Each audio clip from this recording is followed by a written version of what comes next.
Kompetensi teknis miliknya guru IPA. Di dalamnya ada fisika, kimia, biologi ya. Semuanya belajar di sini. Oke, langsung saja kita bahas apa saja sih yang masuk dalam kompetensi teknis khususnya profesional untuk mata pelajaran IPA. Kita akan bahas 15 soal yang jelas itu sangat penting untuk kalian sebagai dasar kalian dalam belajar kompetensi-kompetensi teknis yang ada di P3K. Oke, kita mulai ya teman-teman. Meski tidak ada cahaya cukup, kelelawar dapat terbang malam hari tanpa menabrak dinding atau pepohonan. Hal ini dapat terjadi karena apa? Apakah A. mampu memancarkan inframerah dan menerima kembali pantulannya? Apakah mampu memancarkan gelombang bunyi frekuensi sangat tinggi dan menangkapnya? Apakah C. mampu menangkap gelombang bunyi? Apakah D. mampu memancarkan dan menerima kembali gelombang elektromagnetik? Apakah E. menerima gelombang mikro dari benda-benda yang ada? Oke teman-teman, coba kita lihat deskripsinya. Sebenarnya pada saat malam hari atau keadaan gelap, itu contohnya di dalam goa, kelelawar itu terbang. Tidak menabrak bukan karena kemampuan matanya yang dapat melihat di malam hari. Ini dikarenakan kelelawar memiliki echolocation ya, atau gelombang suara, di mana gelombang suara tersebut memiliki frekuensi yang sangat tinggi teman-teman, dikeluarkan dari mulut atau hidungnya. Dari situ kelelawar dapat mendeteksi rintangan saat terbang atau mencari mangsa. Kenapa? Cara kerjanya begini.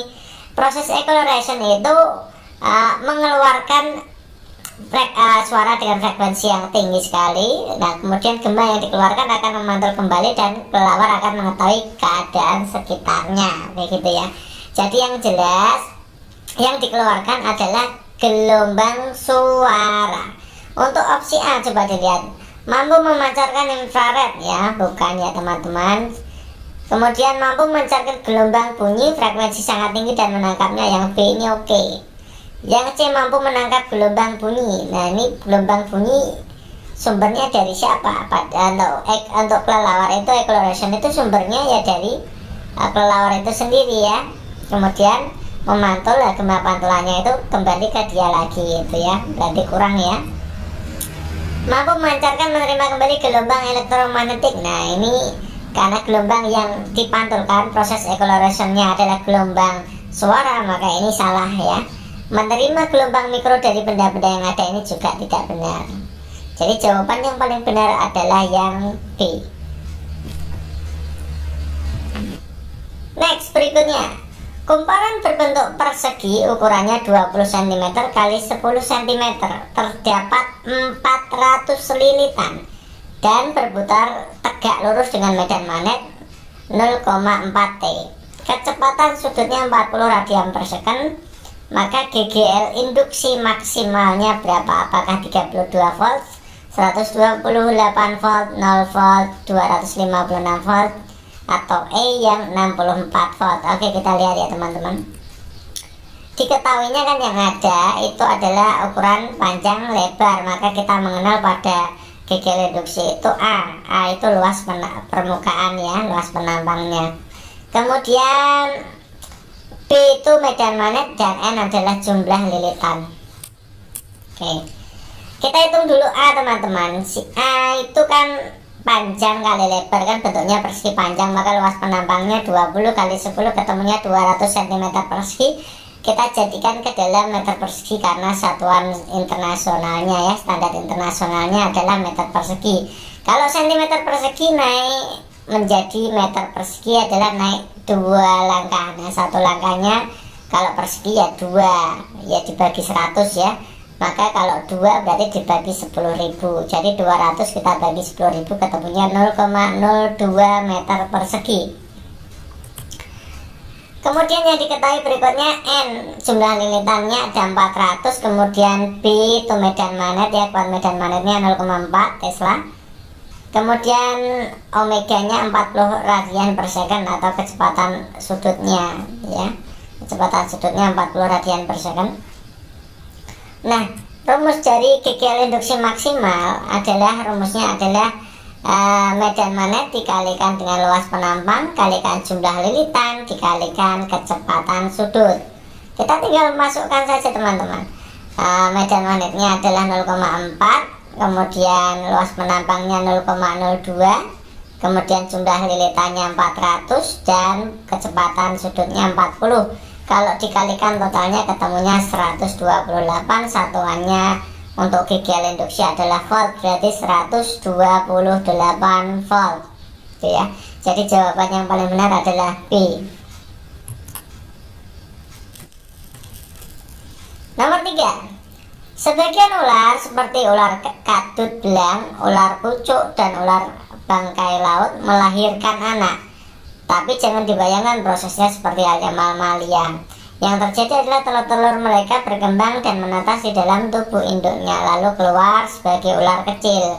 Nah, perkembangan ular yang demikian itu terjadi dinamakan apa? Apakah A ovipar dan vivipar?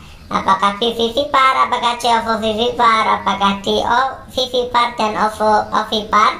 Apakah E ovipar? Jadi teman-teman untuk menjawab seperti ini, berarti ini fokusnya ke ular ya. Ular itu ya, ular yang disebutkan pada narasi soal atau deskripsi soal itu berkembangnya ternyata menetas, ada bertelur tapi menetas di tubuh induknya, kemudian keluar menjadi ular-ular kecil ya.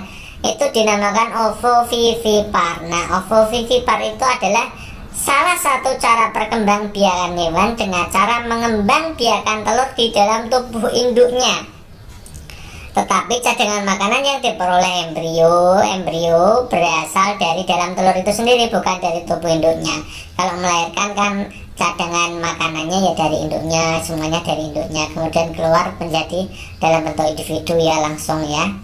Tapi kalau ovovivipar itu hanya bertelur, tapi pengeramannya dan penetasannya ada di dalam tubuh induknya. Itu namanya ovovivipar. Jadi jawaban yang paling tepat adalah yang C. Next, nomor 4. Disajikan gambar teman-teman. Itu adalah gambar hubungan antara kecepatan dan waktu. Gambarnya seperti itu. Kemudian pertanyaannya apa? Ada bison bermasa 1.500 kg.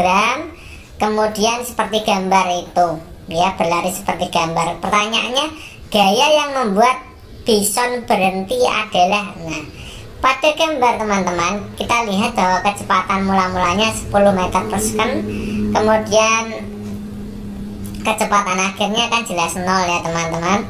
Kemudian waktu menempuh dari 10 meter per second sampai 0 itu 5 detik atau 5 second.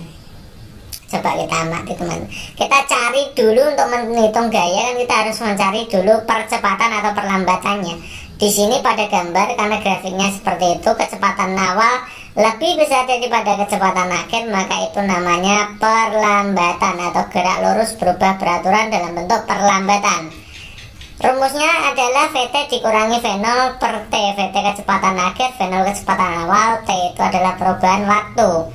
VT nya itu adalah 0, V0 nya adalah 10, waktunya 5. Jadi negatif 10 dibagi 5 ketemunya negatif 2 ya.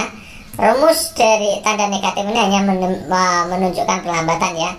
Negatif 2 ya ketemunya, negatif 2. Kemudian F sama dengan M kali A. M nya adalah 1500, A nya adalah 2. Jadi 1500 kali 2 adalah 300 Newton ya. Jawabannya adalah 3000 Newton. Jawabannya adalah C.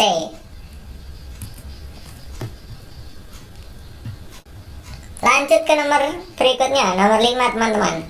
Ada kajian menganalisis pengaruh faktor eksternal terhadap pertumbuhan dan perkembangan tumbuhan. Media yang tepat adalah apakah A PPT atau PowerPoint, B video, C buku paket, D LKS.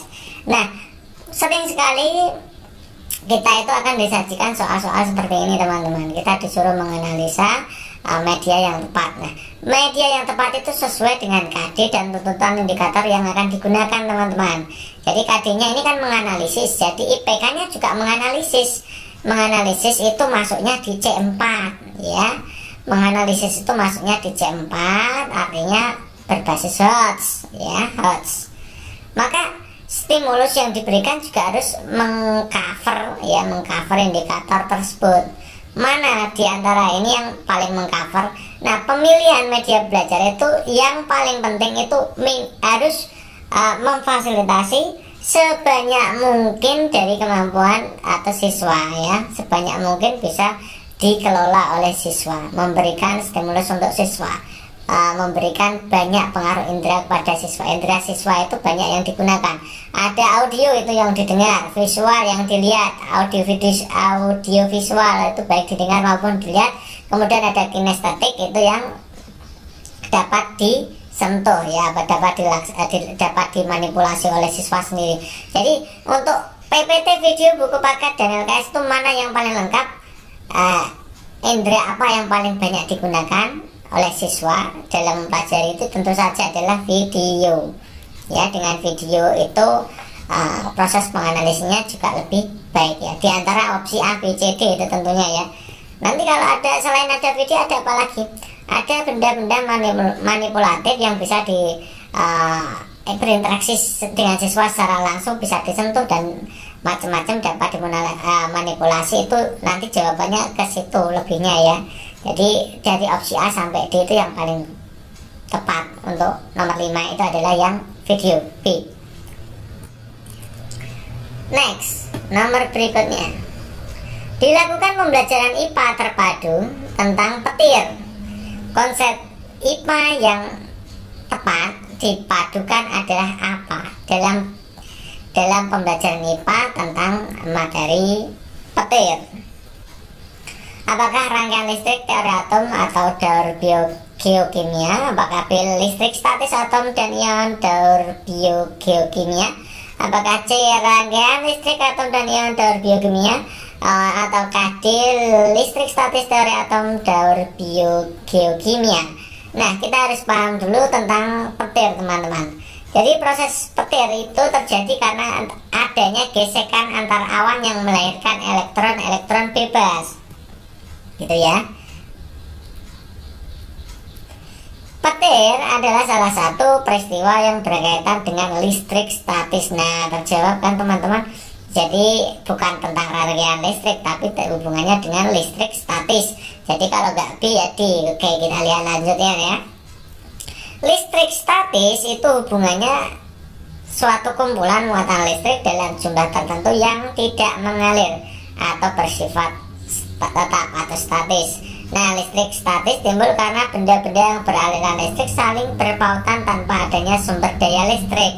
Listrik statis yang bermuatan positif dan negatif memenuhi sifat-sifat muatan listrik. Nah, suatu atom dikatakan netral apabila jumlah proton di inti sama dengan jumlah elektron di kulit.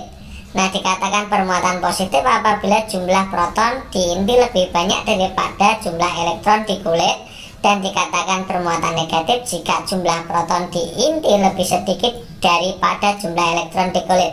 Nah, dari bacaan kedua ini kita sudah bisa menyimpulkan bahwa pembelajaran IPA dalam materi petir itu hubungannya dengan atom dan ion ya, tentunya atom dan ion. Di situ kan ada ion positif, ion negatif kan ya, muatan artinya ya. Atom juga itu ada hubungannya dengan atom. Jadi ada listrik statis, ada atom dan ion. Kemudian biokimia itu jawabannya, biokimia itu merupakan perpindahan unsur-unsur kimia melalui makhluk hidup dan lingkungan atau abiotik ya, tanah air. Unsur-unsur kimia yang dapat mengalami daur biokimia meliputi karbon, nitrogen, oksigen, serta fosfor. Jadi yang paling penting, jawaban yang paling cocok untuk soal ini adalah yang nomor 6 adalah yang B. Next, nomor 7 akan disajikan beberapa jenis makanan. Kalian nanti diminta untuk mencari makanan yang pembuatannya dibantu oleh apa gitu ya. Coba saya bacakan dulu. Perhatikan berikut ini, ada tempe, kecap, nata de coco, tape. Nah, dari data di atas yang berperan dalam pembuatan makanan yang dibantu bakteri adalah apa? Apakah nomor 1, nomor 2, nomor 4, nomor 3, nomor 2, dan 5? Nah, coba teman-teman perhatikan. Kita akan bahas satu persatu ya. Untuk tempe itu dibantu oleh Rhizopus oryzae itu jenisnya adalah jamur. Kemudian kecap itu dibantu oleh Aspergillus wenti, itu juga jamur ya. Nata de coco itu Acetobacter psilinum, itu jenisnya adalah bakteri. Kalau tape itu Saccharomyces cerevisiae ya, itu juga jenisnya jamur. Jadi yang pembuatan makanan yang dibantu oleh bakteri adalah Acetobacter psilinum, nata de coco ya. Jawabannya adalah yang nomor 3. Next, nomor 8 teman-teman. Diketahui ada indikator menjelaskan cara mengukur gaya. Saya ulang lagi, menjelaskan cara mengukur gaya. Alat ukur yang paling tepat untuk mengukur gaya adalah apakah? A. Itu neraca Ohaus, B. neraca samalengan, C. neraca pegas, D. neraca digital. Nah, coba kita lihat. Pengukuran gaya itu dilakukan dengan alat yang disebut dinamometer, dalam bahasa lainnya namanya neraca pegas. Jadi jawaban yang paling benar adalah yang neraca pegas. Ini ya, C ya, opsi C ya. Kemudian neraca Ohaus itu apa? Ini alat untuk mengukur massa benda, memiliki ketelitian sampai 0,01 gram. Kemudian untuk neraca samalengan itu juga sama. Ini untuk menimbang benda ya. Jadi untuk ya mengukur massa benda lah, intinya sama ya. Untuk membandingkan dua massa benda juga boleh itu ya. Jadi jawaban yang paling tepat adalah neraca pegas. Lanjut, ada gambaran rangkaian listrik teman-teman. Ya, seperti pada gambar. Nah, beda potensial di titik A dan B. Dilihat itu, A dan B itu berarti titik di antara yang resistor dengan besar 8 ohm. Itu ada A, B itu ya. Untuk menghitung seperti ini, dimulai dulu ya. Kita cari I totalnya. Nah, untuk mencari I total, kita harus mencari R totalnya dulu. Coba kalian perhatikan yang ini. Ini kan bentuknya adalah paralel. Kita cari pengganti untuk paralel ini. Jadi untuk mengganti untuk mencari R paralel, kita menggunakan rumus 1 per R paralel itu sama dengan 1 per R pertama ditambah 1 per R kedua. Nah, 1 per 6 tambah 1 per 3. Nah, pecahan seperti ini kita bisa langsung kalikan silang ya. Boleh pakai kali silang, boleh dengan menyamakan penyebut. Saya pilih yang kali silang aja. 1 kali 3, 3, 6 kali 1, 1, 6 kali 3, 18. Nah, kalau total 9 per 18, maka 1 per R paralelnya 1 per 2. R paralelnya berarti berapa? Tinggal dibalik teman-teman, 2 per 1. Jadi jawabannya 2. Jadi yang saya tandai merah itu bisa diganti dengan 2 ohm. Nah, oleh karena itu R totalnya untuk 8 ohm dan 2 ohm pengganti tadi kan seri jadinya ya. Tinggal dijumlahkan jadi 10 ohm. Jadi R totalnya pada gambar itu adalah 10 ohm. Nah, kita cari dulu yang I. I ya, I itu I pada 1 itu sama ya. I pada 1 itu berarti rumusnya V per R. V per I pertama itu V per R. V nya adalah 10, R nya adalah 10. Jadi 10 per 10 adalah 1 ampere. Itu di I1, dilihat itu gambarnya I1 di atas panas merah itu ya. Kemudian kita akan menghitung V di AB ya, voltase atau tegangan di AB.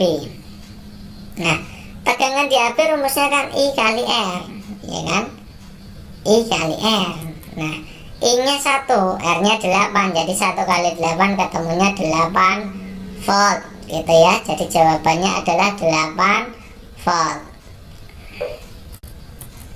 Next, nomor 10, jika massa benda 60 kg, massa jenis zat cair itu 1 gram per cm kubik atau 1000 kg per meter kubik, maka volume benda tersebut adalah berapa? Apakah 0,04 liter, 4 liter, 40 liter, ataukah di 400 liter?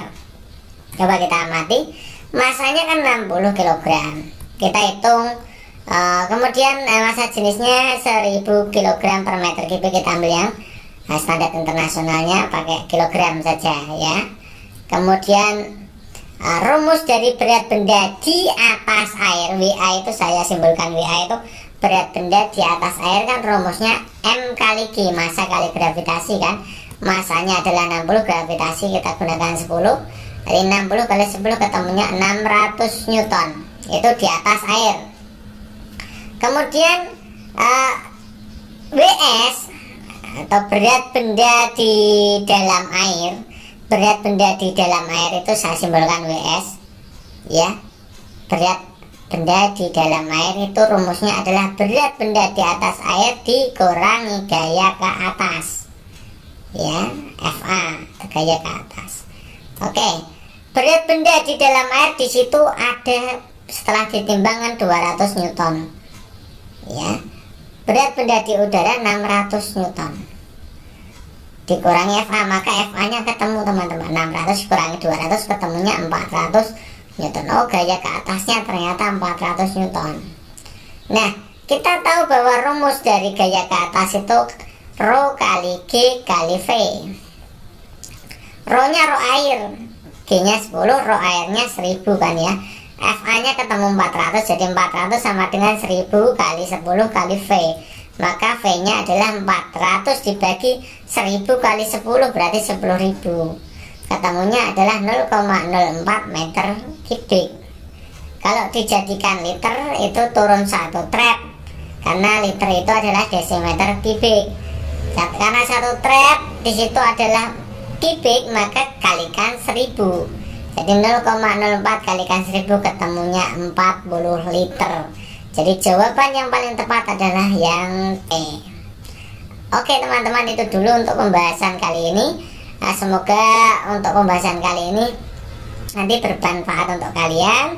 Bagi teman-teman yang belum subscribe silahkan subscribe. Bagi teman-teman yang menginginkan file dalam bentuk ebook silahkan kalian pesan di form pemesanan yang ada di deskripsi video ini.